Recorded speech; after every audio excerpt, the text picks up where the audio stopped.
जय हिंद दोस्तों। तो एकदम हाथ मुंह धो के तैयार हो जाइए और हाथ में कलम और पेपर लेके भी, ठीक है, क्योंकि आपको हर एक क्वेश्चन को पॉज करके पहले खुद से लगाना है, उसके बाद सॉल्यूशन देखना है, ठीक है।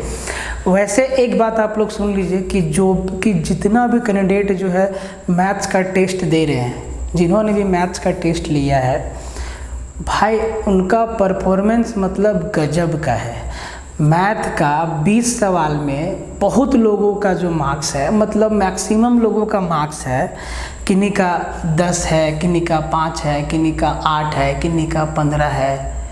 मैक्सिमम स्कोर हम 22 देखे हैं 60 नंबर में। तो अब आप समझ लीजिए कि अगर 60 नंबर के सवाल में आप 22 नंबर ला रहे हैं तो समझ लीजिए, ज़्यादा नहीं बोलेंगे, ठीक है। पढ़िए बढ़िया से, ठीक है, नहीं तो फिर देखते रह जाइएगा। देखिए आज हम लोग करने वाले हैं सेट नंबर 15। भाई एकदम वो जो मैंने आपका ऑनलाइन टेस्ट का जो स्कोर जब मैंने चेक किया ना, सबका जितने लोगों ने भी टेस्ट दिया था मैथ का, कोई भी बंदा का मार्क्स जो है मतलब 30 पे भी नहीं है कोई। अभी आप देखेंगे कि इस ऐप में ग्रेडिंग सिस्टम है। ये जो हमारा ऐप है फोकस स्टडी विथ अभी, ए से लेकर EF तक उसमें ग्रेड दिया जाता है कि आप किस ग्रेड में है। ए तो छोड़िए, बी और सी ग्रेड में कोई नहीं है। डी से ग्रेडिंग ये शुरू हुआ है, तो सोच लीजिए कि आपका स्कोर क्या है, ठीक है। और एक बात जान लीजिए, अगर मैथ, याद रखिए, math, reasoning, computer, current affair, Jharkhand और आपका लैंग्वेज पेपर, अगर इन सब में स्कोर नहीं हुआ ना तो फिर आपको दिक्कत हो जाएगा। झारखंड पेपर में भी आपका स्कोर होना चाहिए, जो आपका झारखंड से आएगा सवाल। आपका जो लैंग्वेज पेपर रहेगा उसमें भी स्कोर होना चाहिए मैक्सिमम।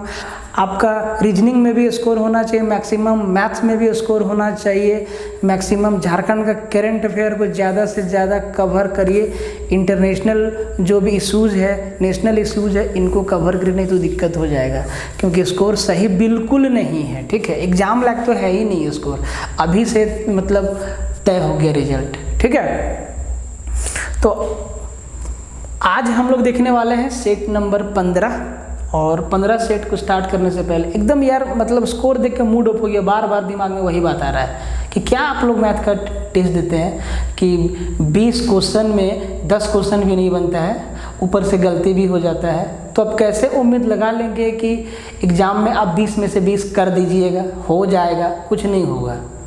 पढ़ना होगा जम के। जो चीज़ एग्ज़ाम में होना है वो पहले होगा, तब वहाँ जाके होगा, ठीक है। झूठ मूठ में हवा बनाते हैं सब लोग। देखिए, जो हम बुरा मत मानना मेरा बात का, एक बात ध्यान रखना हमेशा, ठीक है। तो जो हम लोगों का ऐप है फोकस स्टडी विथ अभी, उस पर मैथ का जो कोर्स चल रहा है 299। अगर आप मैथ्स का कोर्स परचेज करते हैं 299 का, तो इसके साथ एडिशनल आपको एक मैथ का टेस्ट सीरीज़ मिल जाता है, जिनका प्राइस तो है 75 रुपया, लेकिन इसमें आपको पर टेस्ट 5 रुपया के हिसाब से कॉस्ट पड़ेगा। और साथ ही साथ इसका वीडियो सॉल्यूशन भी मिलेगा आपको, तो घबराने की आवश्यकता बिल्कुल नहीं है, ठीक है। इसका थोड़ा सा जख्म हो गया इधर, आपको वीडियो सॉल्यूशन भी इसका मिलेगा। रीजनिंग का जो नया कोर्स लॉन्च हुआ है, जो भी चल रहा है ऐप पे, इसका प्राइस है 199 ओनली, 199 रुपया। तो भाई आप लोग एक बार इसको, अगर आपको विश्वास है कि आप 20 में 20 ले आएंगे, तब छोड़ दीजिए। अगर आपको थोड़ा सा भी डाउट है कि नहीं 4-5 सवाल गलती होगा, तो ये कोर्स को आप ले सकते हैं, ठीक है। सारा का सारा कोर्स, चाहे हमारा मैथ्स हो चाहे रीजनिंग हो, झारखंड में जितना भी एग्ज़ाम होगा सबके लिए है। वनडे एग्ज़ाम जो भी होगा दोनों भाषाओं में है, हिंदी और इंग्लिश में है। बेसिक टू एडवांस लेवल का कंटेंट है, एकदम एग्ज़ाम ओरिएंटेड है। और 1 साल का वैलिडिटी इसमें आपको मिल जाता है, ठीक है। 1 साल मतलब जैसे ही आपका झारखंड सचिवालय का एग्ज़ाम हो जाएगा, या जब से आपने कोर्स लिया है तब से 1 साल। वैसे एग्ज़ाम हो जाने के बाद कोर्स से आपका कोई मतलब नहीं रह जाएगा, मालूम है मुझे, ठीक है। तो चलिए आज सेट लगाते हैं और आज का सेट भी बहुत अच्छा होने वाला है जैसे कि अभी तक होते आया है। तो वीडियो को शुरू से लेकर आखिरी तक देखिएगा और शेयर जरूर मारिएगा। आप लोग कमेंट में सजेशन नहीं लिखते हैं यार, सजेशन लिखिए। आप अच्छा पढ़ाते हैं, आप बेस्ट हैं, ये सब कोई बात नहीं हुआ, ठीक है। दुनिया में एक से एक लोग हैं, तो आप सजेशन दीजिए, आपका सजेशन चाहिए, आपका फीडबैक चाहिए। देखिए कहता है सवाल, ध्यान से समझिएगा, ठीक है। एकदम सीधा कैलकुलेशन करेंगे और एग्जैक्ट कैलकुलेशन होगा, ठीक है। कहता है सवाल कि एक समलंबाकार मैदान PQRS में PQ parallel to RS, PQ equal to 12 metre, PQ बराबर 12 मीटर, RS बराबर 22 मीटर है। PQ और RS के बीच की दूरी 14 मीटर है। इसमें समान क्षेत्रफलों में 2 फसलों की बुआई की जानी है। प्रत्येक फसल के लिए उपलब्ध क्षेत्रफल ज्ञात करिए। समलंब आकार का मैदान है, मतलब ट्रेपेजियम शेप का है, ट्रेपेजियम शेप का है। और जितना ट्रेपेजियम का एरिया है ना, उसको 2 भाग में, 2 बराबर भाग में बांट के 2 अलग अलग फसल लगाना है। तो पूछा है कि प्रत्येक फसल के लिए कितना एरिया चाहिए, मतलब जितना इसका एरिया होगा उसका आधा चाहिए, क्योंकि 2 बराबर भाग में बांटना है। अब बात रहा कि भैया ट्रेपेजियम का एरिया क्या होता है। तो ट्रेपेजियम का एरिया होता है, ट्रेपेजियम समलंब चतुर्भुज का क्षेत्रफल बराबर होता है हाफ इंटू समांतर भुजाओं का योग गुना ऊंचाई, हाफ इंटू समांतर भुजाओं का योग गुना ऊंचाई। तो ये जो हमारा ट्रेपेजियम है इसका एरिया क्या हो जाएगा, A4 एरिया बराबर half into sum of parallel side, समांतर भुजाओं का योग। तो देखिए 2 भुजा समांतर है, PQ और RS। PQ है 12 सेंटीमीटर, RS है 22 सेंटीमीटर। 12 और 22 जोड़ दीजिए, बोलेंगे सर 34 गुना ऊंचाई। दोनों भुजाओं के बीच में जो दूरी है वही ना ऊंचाई है, ऊंचाई है 14 सेंटीमीटर में है सब। तो ये मेरा हो गया। तो 2 से इसको 7 से काटेंगे तो भैया ये जो है 34 गुना 7 मीटर स्क्वायर।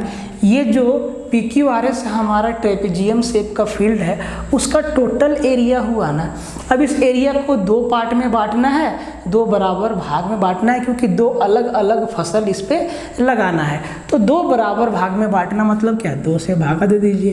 तो 2 से यहाँ 17 बार में, और 17 गुने 7 119 मीटर स्क्वायर। तो 2 फसल बोना है और प्रत्येक फसल के लिए 119 मीटर स्क्वायर का जगह बनेगा, क्योंकि इसका टोटल एरिया कितना हो गया, 119 का 2 गुना या 34 गुना 7, 238 मीटर स्क्वायर टोटल एरिया होगा। तो देखिए टोटल एरिया भी आपका ऑप्शन में है, ऐसा नहीं कि यहाँ से सीधा 34 गुना 7 238 मार देंगे, मामला गड़बड़ हो जाएगा। इसका टोटल एरिया को 2 इक्वल पार्ट में डिवाइड करके आंसर बताना है, ठीक है। कहता है सवाल कि मोहन की आयु रोहन की आयु से 150% है, ठीक है। सोहन की आयु रोहन की आयु से 250% है, ठीक है। यदि इन तीनों व्यक्तियों की आयु का योग 60 वर्ष है, मतलब मोहन, रोहन और सोहन का उम्र का जोड़ 60 वर्ष है, ठीक है। तो रोहन की आयु ज्ञात करिए। एकदम सिंपल है, रोहन का तुलना किया गया मोहन से और फिर रोहन का तुलना किया गया सोहन से। तो भैया रेशियो बनाना बहुत आसान है, कैसे बनाएंगे देख लीजिए। तो देखिए R4 रोहन, रोहन का तुलना है मोहन से, फिर रोहन का तुलना है सोहन से। देखिए सिंपल सा बात है, अगर हम रोहन का उम्र 100 माने, ठीक है, तो मोहन की आयु रोहन की आयु से 150% है, तो मोहन कितना हो जाएगा 150%, ठीक है। और फिर कहता है सोहन की आयु रोहन की आयु से 250% है, तो सोहन की आयु कितना हो जाएगा 250। सिंपल सा बात है, रेशियो लगा दीजिए ज़रा प्यार से। तो ये भाई कट जाएगा ना 50 से 2 बार में, 50 से 3 बार में और 50 से 5 बार में, ये सिंपल है। तो रोहन, मोहन और सोहन का एज का रेशियो क्या, 2, 3 और 5, और इनका टोटल एज कितना दिया है तीनों का, तो 60 वर्ष। मतलब 2 और 3 5 और 5 10 यूनिट का वैल्यू 60 है, तो 1 यूनिट का वैल्यू कितना 6 है। तो हमसे पूछा है रोहन की आयु, रोहन का आयु कितना यूनिट है 2 यूनिट है, मतलब 6 गुना 2 कितना 12 साल है रोहन की आयु। एकदम सिंपल सवाल है। देखिए कहता है सवाल, एकदम बढ़िया से समझिएगा, ठीक है। और यार टेस्ट को आप लोग अच्छा से लगाइए, ठीक है, जैसे तैसे मत लगाइए। टेस्ट बनाने में बहुत मेहनत होता है, और अगर आप लोग अच्छा से नहीं लगाएंगे तो फाइनली लॉस आप ही लोग का होगा। ये बात एकदम ध्यान रखिए। कहता है कि 5 सेंटीमीटर गुना 10 सेंटीमीटर गुना 15 सेंटीमीटर आयाम का एक बक्सा बनाने के लिए आवश्यक प्लास्टिक शीट का क्षेत्रफल ज्ञात करिए। ये जो मेजरमेंट दिया है ये कुछ और नहीं, लंबाई गुना चौड़ाई गुना ऊंचाई, इसी टाइप का। मतलब फाइनली ये लंबाई चौड़ाई और ऊंचाई का गुना है। और लंबाई चौड़ाई और ऊंचाई का गुना जो है वो क्या बताता है, क्या है वो या तो क्यूब होगा या तो क्यूबाइड होगा। अगर क्यूब रहता तो तीनों साइड सेम रहता, लंबाई चौड़ाई ऊंचाई। ये क्यूबाइड है, घनाभ है, तो बक्सा कैसा है, घनाभ आकार का। तो कहता है कि मान लेते हैं कि लंबाई 5 सेंटीमीटर, चौड़ाई 10 सेंटीमीटर और ऊंचाई 15 सेंटीमीटर। आप किसी को भी लंबाई और किसी को भी चौड़ाई और किसी को भी ऊंचाई मान सकते हैं, ठीक है, जो मन में आएगा मान लीजिएगा, बात वही है।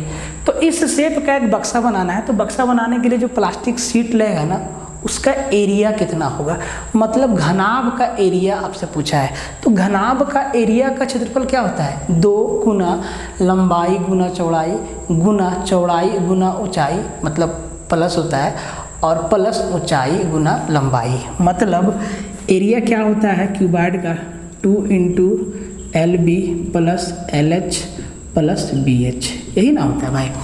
अब सबको एक साथ रख दीजिए, ज़रा ध्यान दीजिए। 2 गुना LB 10 × 5 = 50, LH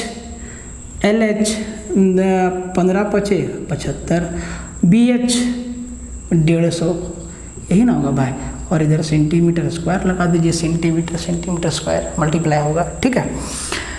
अब जरा एक बार जोड़ दीजिए इसको जी, तो ये कितना हो जाएगा, 150 और 75 और 50 125, 125 और ये हो जाएगा 275। तो ये 275 गुना 2 550 सेंटीमीटर स्क्वायर जो है प्लास्टिक शीट का एरिया होगा। सिंपल सा बात है, ठीक है, एकदम ध्यान से देखिएगा। कहता है कि 275 के अंकित मूल्य वाली किसी वस्तु को 5% छूट पर बेचा जाता है। तो 275 हमारा क्या है, MRP है, अंकित मूल्य है, इस पर 5% का छूट दिया गया। विक्रेता को फिर भी 4.5% का लाभ हुआ, 4.5% का लाभ होता है।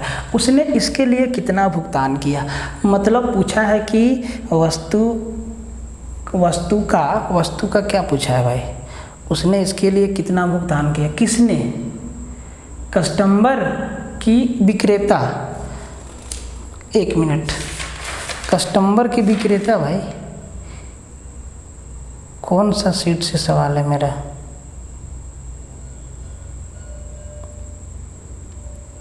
अच्छा ये इसमें पूछा है कि कस्टमर को कितना देना पड़ा, मतलब कस्टमर को कितना देना पड़ा, कस्टमर का कॉस्ट प्राइस कितना पड़ा, ठीक है, दुकानदार का नहीं। तो एकदम सिंपल है, 275 रुपया हमारा MRP है। देखिए 275 रुपया हमारा MRP है, ठीक है, और इस पर हम 5% का डिस्काउंट दिए हैं। तो 275 का 5% कितना, राउंड फिगर में घटाइए, क्योंकि चारों ऑप्शन दूर दूर हैं और 275 से हमें बहुत नीचे नहीं जाना है। तो आंसर तो हमको दिख रहा है, सीधा 250 रुपया होगा। कैसे होगा समझ लीजिए, ठीक है। देखिए 275 में इसका 5% घटाएंगे, तो 275 का 10% कितना, 27.5 रुपया, 27.5 रुपया, और 27.5 का आधा, तो भैया 27 का आधा 13, 13.5, और 50 पैसा का आधा 25 पैसा, मतलब 13 रुपया 75 पैसा, मान लेते हैं 14 रुपया। तो 275 में जब 14 रुपया घटाएंगे तो 261 पे आएंगे। अब 261 पे जब कस्टमर को देता है तो दुकानदार, अच्छा दुकानदार के बारे में ही पूछा है, ठीक है, कस्टमर को 261 रुपया में देता है, तो 261 रुपया में भी दुकानदार को उस पर 4.5% का लाभ होता है। तो 261 रुपया का 4.5% घटाएंगे तो कहाँ गिरेंगे, कहाँ गिरेंगे? मान लीजिए सिंपल ये 260 रुपया है, 61 को हटा दीजिए, अब इसका 4.5%, तो 1% इसका होगा 2 रुपया 60 पैसा, 4% तो 104 रुपया, 10 रुपया 4 पैसा, एकदम 150 पे 250 पे आके गिरेंगे। इस सवाल को सोल्व करने का ज़रूरत ही नहीं है। अगर सोल्व करना चाहते हैं तो इसमें सीपी निकालना है, ठीक है। तो सीपी कैसे निकालेंगे देख लीजिए। तो भैया एमआरपी हमारा 275 है, ठीक है। इस पर हम 5% का डिस्काउंट दिए, मतलब 95% में हम बेच दिए। अब ये हमारा क्या हो गया? Selling price. ये हमारा क्या हो गया? Selling price. अब सेलिंग प्राइस पे हमको जो है 4.5% का फ़ायदा हुआ है, मतलब हम वस्तु को 104.5% में बेचे हैं। तो भैया अगर हम इसका 100% निकाल दें तो 104.5%, यही हमारा क्या हो जाएगा? वस्तु का सीपी। तो इसको कैलकुलेट करने से अच्छा है कि थोड़ा ऑप्शन से दिमाग लगा लो, और बार बार हम कहते हैं कि ऑप्शन अचार डालने के लिए नहीं दिया जाता है, ठीक है। कहता है सवाल कि यदि राशि रुपया 9375 को अर्धवार्षिक चक्रवृद्धि आधार पर गणनीय 8% वार्षिक चक्रवृद्धि ब्याज पर निवेश किया जाता है तो 1 वर्ष बाद प्राप्त होने वाला मिश्र धन ज्ञात करिए। तो 9375 रुपया जो हमारा प्रिंसिपल है ना, इसको निवेश करते हैं हम, और ब्याज जो है हर 6 महीना पे हाफ ईयरली लेते हैं, लेकिन हम रेट जो है ईयरली बताए हैं 8%। 1 साल में हमें 8% चाहिए, तो 6 महीना तो 1 साल में 2 बार हमको इंटरेस्ट देगा। तो भैया 1 साल में 2 बार इंटरेस्ट देगा तो 8% का आधा है, 6 महीना पे 4%, फिर अगला 6 महीना पे 4%। चक्रवृद्धि जब हाफ ईयरली इंटरेस्ट लेते हैं तो रेट ऑफ इंटरेस्ट आधा हो जाता है और टाइम हमारा डबल हो जाता है, मतलब 1 साल में 2 बार हमको इंटरेस्ट मिलेगा। इसमें हम आपको सीधा बात बताएं, ऐसा सवाल में सीधा फॉर्मूला लगा देना, एकदम आसान है। तो भैया मिश्र धन चाहिए, अमाउंट चाहिए, अमाउंट बराबर होता है प्रिंसिपल कितना है? 9375 इंटू 1 + R/100, तो रेट हमारा क्या हो जाएगा? 4%। तो 1/4 मतलब हो जाएगा 1/25, और ये 2 बार मिलेगा, 2 कंपाउंडिंग, ठीक है। अब इसको जरा कर लीजिए गुना, एकदम आसान है। तो 25 कम 25 और 26/25 और 26/25 का स्क्वायर, तो 9375 गुने 26 का स्क्वायर 676/25 का स्क्वायर 625। अब काटना ही तो है, ज़रा ध्यान से देखो। 9375 में 625 से भाग लगाना है, पॉइंट में नहीं आएगा, आप ऑप्शन देख लीजिए, ठीक है। इसका मतलब 9375 कंप्लीटली कटेगा, ठीक है। और एक चीज़ और ध्यान दीजिए कि सब में 0 0 0 0 0 0 है और यहाँ पे 6 है, तो 6 को जब तक हम 5 के साथ मल्टीप्लाई नहीं करेंगे तब तक 0 नहीं देगा। मतलब 625 9375 को ऐसा नंबर से काटेगा जिसके लास्ट में 5 भी होना चाहिए। तो देखिए अगर 625 को 10 बार में हम देखें तो 6250 रुपया होता है, और ये हमें 9375 तक जाना है, मतलब ये फिक्स हो गया कि ये 15 बार में कट जाएगा, ठीक है। और 676 गुना 15, तो 15 छक्के 90 के 0 0 0 सब में है, 15 सत्ते 105 और 9 114, 40 किसके लास्ट में 40 है, तो जी 10,104 रुपया। ऐसे कैलकुलेशन करना है, ठीक है। पूरा जरूरी नहीं है कि एकदम पूरा कैलकुलेशन कर दीजिए, ऑप्शन ही तो ठोकना है, ठीक है। देखिए कहता है सवाल, रमेश हर महीने अपनी आय का 16% यात्रा पर 40% किराने पर और 14% चिकित्सा पर खर्च करता है, उसके पास फिर भी रुपया 9630 की राशि शेष बचती है, उसकी वार्षिक आय ज्ञात करिए। देखिए वार्षिक आय पूछा है और वो हर महीना 9630 रुपया बचा लेता है, 9630 रुपया बचा लेता है और उसका वार्षिक आय पूछा है। तो जरा इन दो ऑप्शन को देखिए, 22,767 और 32,100, क्या एक साल का इसका जो इनकम है वो 23,767 या 32,100 होगा? नहीं होगा। क्यों नहीं होगा यार? इसका हर महीने का बचत ही है 9630 रुपया। तो अगर इसको 12 से मल्टीप्लाई करेंगे तो भैया 1 लाख से ज़्यादा तो इसका बचत हो जाएगा। तो 23,000 और 32,000 इसका तो ईयरली इनकम होगा नहीं। 2 ऑप्शन गए तेल लेने। ठीक है, आगे देखिए, या तो ये या तो ये। ठीक है, अब देखिए उसका टोटल खर्च कितना है? 16%, 40%, 14%। तो 14% और 16%, 30% और 40%, 70% उसका खर्चा हो जाता है, मतलब 30% बचता है। परसेंट में कितना बचता है गुरुदेव? 30%। और रुपया में कितना बचता है? तो 9630 रुपया। बोले हाँ कि ना?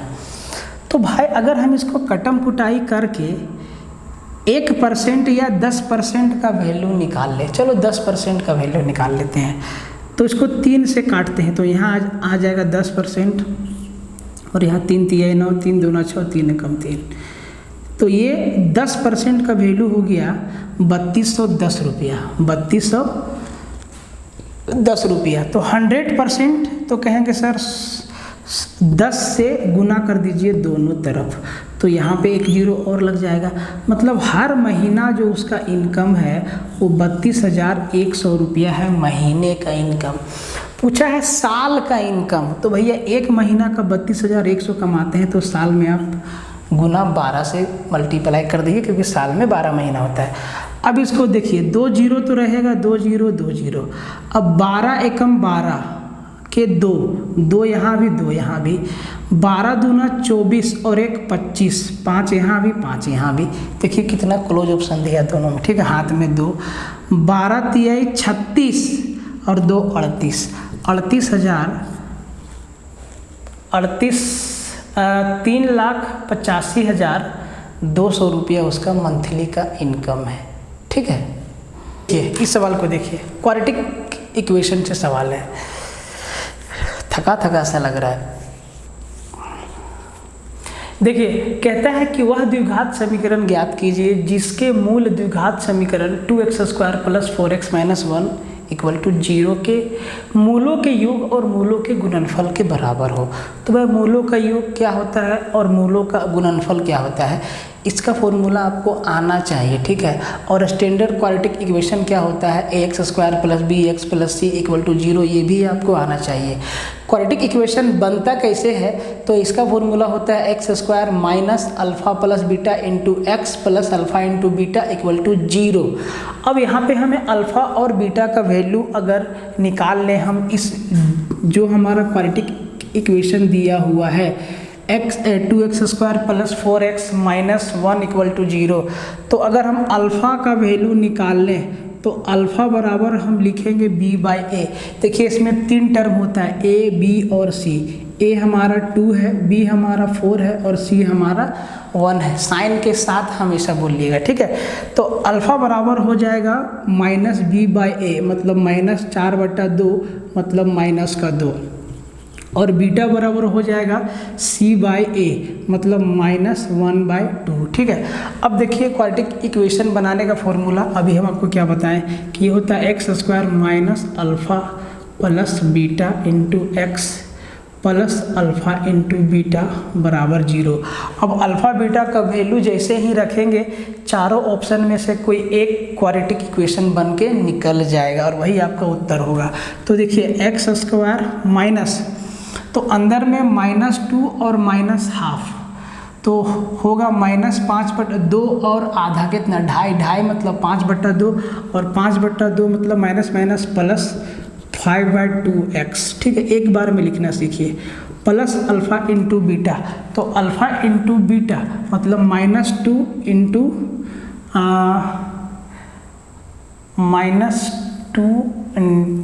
हो जाएगा। कहीं कुछ मिस्टेक तो नहीं ना भाई? हाँ ठीक है, हाँ अल्फ़ा × बीटा, तो इन दोनों को मल्टीप्लाई करेंगे तो ये -2 से -2 कट जाएगा, आएगा -1, और ये माइनस माइनस क्या हो जाएगा, प्लस मल्टीप्लाई, मतलब यहाँ पे आएगा 1 बराबर क्या हो जाएगा 0। हो सकता है आपको समझ में ना आए, क्योंकि इसके पीछे का स्टोरी आपको जब तक मालूम नहीं रहेगा तब तक ये चीज़ समझ में नहीं आएगा, इसीलिए पढ़ लीजिए एक बार, ठीक है। अब देखिए ये इक्वेशन बन क्या है, तो ये तो हमारा ऑप्शन में है ही नहीं। अगर हम पूरा इक्वेशन को 2 से मल्टीप्लाई कर दें, हर एक टर्म को 2 से मल्टीप्लाई, तो ये हो जाएगा 2x²। 5x बाई 2 को मल्टीप्लाई करेंगे तो 2 कट जाएगा, 5x और 1 × 2 2 बराबर 0।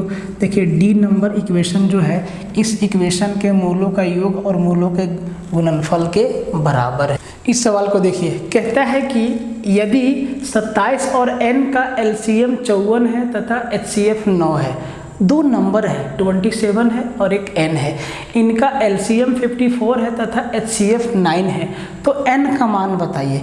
क्या आपको ये चीज़ मालूम है कि दो संख्याओं का गुणनफल बराबर LCM गुना HCF होता है।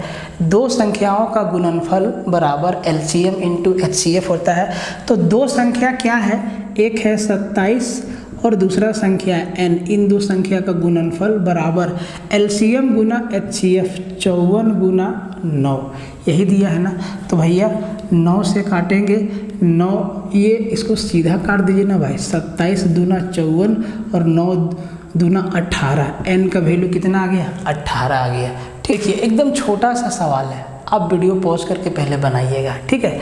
कहता है कि यदि 4 + 4 रेज़ टू पावर n + 5 दिख रहा होगा, 4 + 4 का पावर n + 5 बराबर 260 है, तो 5 का पावर n + 3 का मान क्या होगा। एकदम सिंपल सा बात है। तो भैया 4 + 4 का पावर n/5 बराबर 260 है, तो ये जो हमारा 4 इधर प्लस में है उधर ले जाते हैं तो माइनस में हो जाएगा। मतलब हम लिखेंगे 4 का पावर n + 5 बराबर 260 में 4 गया तो कितना 256 बचा। अब हम 256 को सवाल ठीक है ना, 4 प्लस, हाँ ठीक है। अब हम 256 को 4 के टर्म में तोड़ सकते हैं, तो जी बिल्कुल। 256 कहाँ आता है, 16 गुना 16, 16 गुना 16 256, मतलब 4 का पावर 4।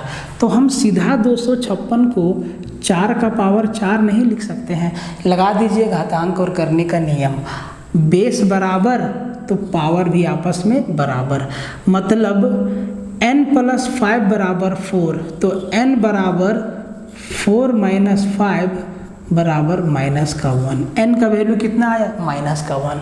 अब हमसे पूछा है 5n + 3, तो n बराबर क्या रखेंगे -1, तो -1 + 3 कितना 2 आएगा, -1 + 3 कितना 2 आएगा, मतलब 5 का पावर 2 कितना 25। इस सवाल का क्या होगा उत्तर हो। इस सवाल को देखिए, दो सवाल है आपके सामने, एक सिंप्लीफिकेशन का दूसरा अलजेब्रा का।